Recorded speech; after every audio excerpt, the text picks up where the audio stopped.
Hey, welcome.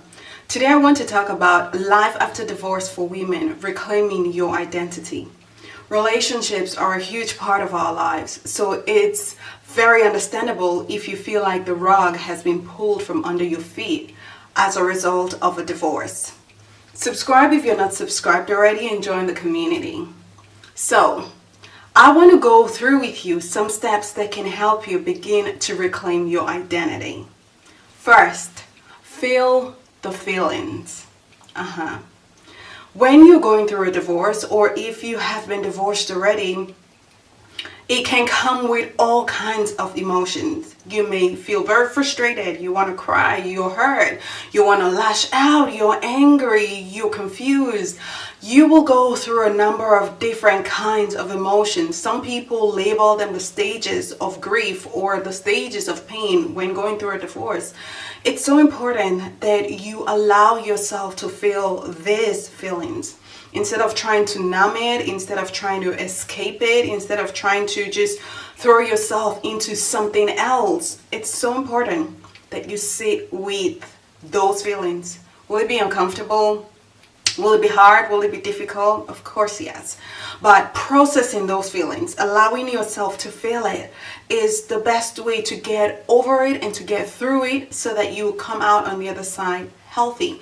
And so it's important that you find healthy means to help you express these emotions, whether it's going through therapy, whether it's talking to a friend, a family member, whether it's engaging in, for example, sports, whether it's art, whatever it is, it's important that whenever you're feeling this emotions that you allow yourself sit with it, cry if you need to, but that is the best way and the healthiest way through which you will come out on the other side whole. It's very important that you don't throw yourself into things as a means to escape or to block out what you're going through.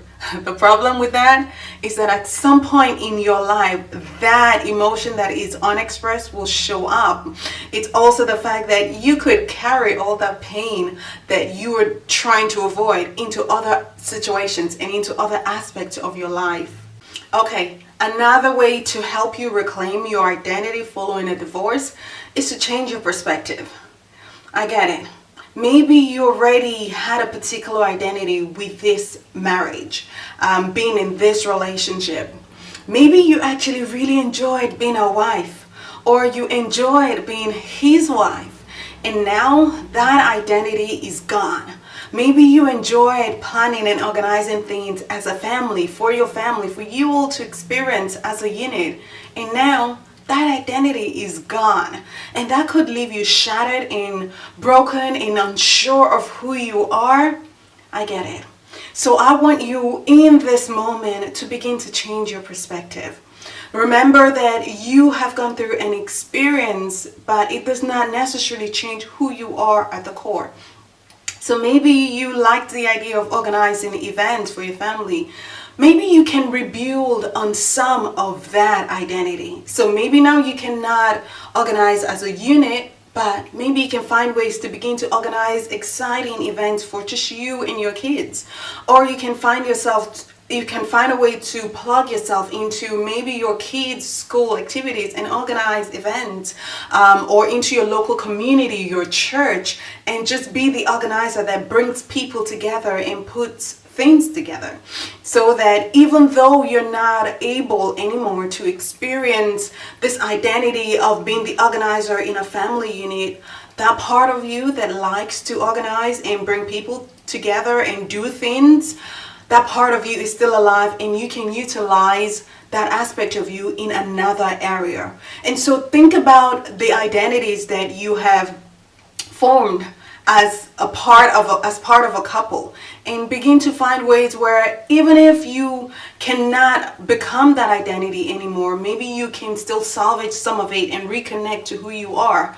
But some of the times it's important that you let that identity burn and crash. And yes, you heard me right.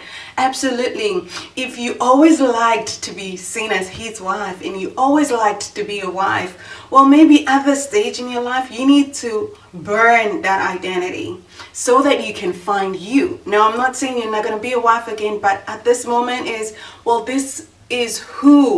was who I was.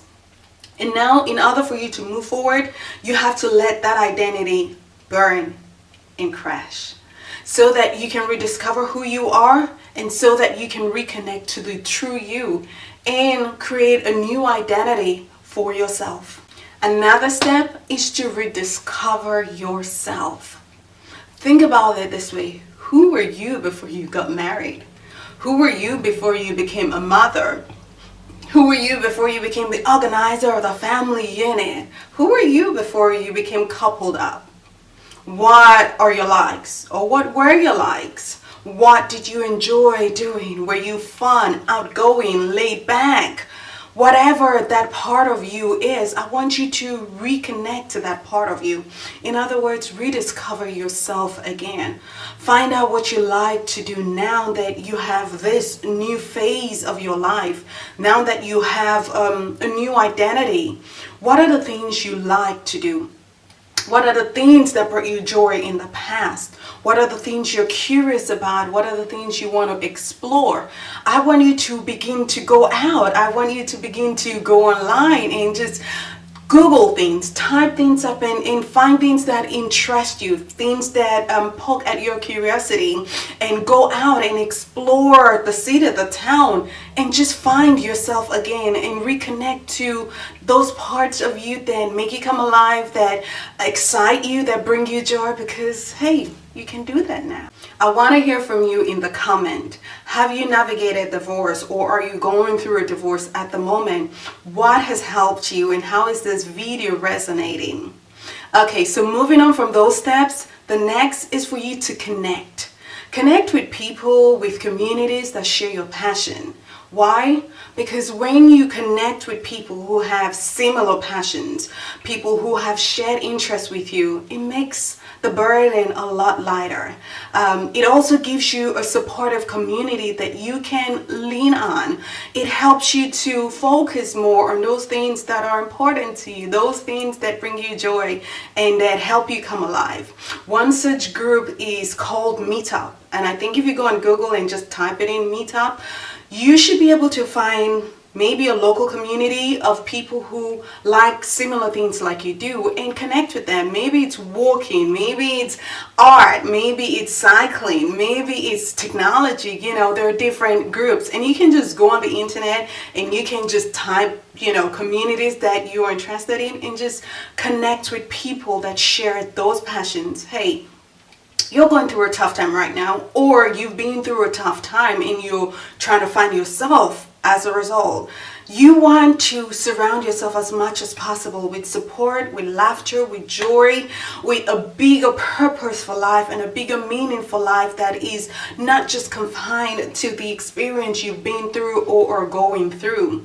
And in also connecting with people with similar passions, you can also connect with family and friends who can support you. Like I mentioned, support is very crucial at this stage and at this point of your life so that you can move forward to create a new life that you are proud to be identified with, to have. Speaking about support, I want you to check out this link. I want to share with you other ways that I help and how I can provide you support in creating a life that you're excited about, in getting clarity and moving forward with a future that you will be proud of. Following on from that, in reclaiming your identity, I want you to give yourself the gift of starting over. Okay, hold on. Hear me out now. Starting over does not necessarily mean starting from scratch. See, there's a difference between starting over and starting from scratch. Starting from scratch is starting with nothing. Starting over is the fact that you're giving yourself another opportunity to do things better, to build upon what you already have, the experiences you've gained from life, the experiences you've gained from being where you are, experiencing all the things, the highs, the lows, and all of that, the wisdom you've gleaned. It gives you the opportunity to now start over, and this time you can start better because you've learned a lot from the past, because now you have some experience that you can take with you and you can start over. You know what? Maybe let's call it not starting over, let's call it build upon. Now you can build upon. So give yourself the gift of building upon your experiences, building upon what you know worked, what you know did not work. And now you've got an opportunity, a canvas in which you can start something new, start something beautiful. So give yourself that gift to go from where you are.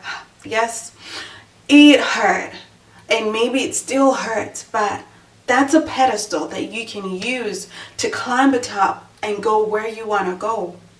In putting all of this together, you need to check your boundaries. Girl, let's talk boundaries.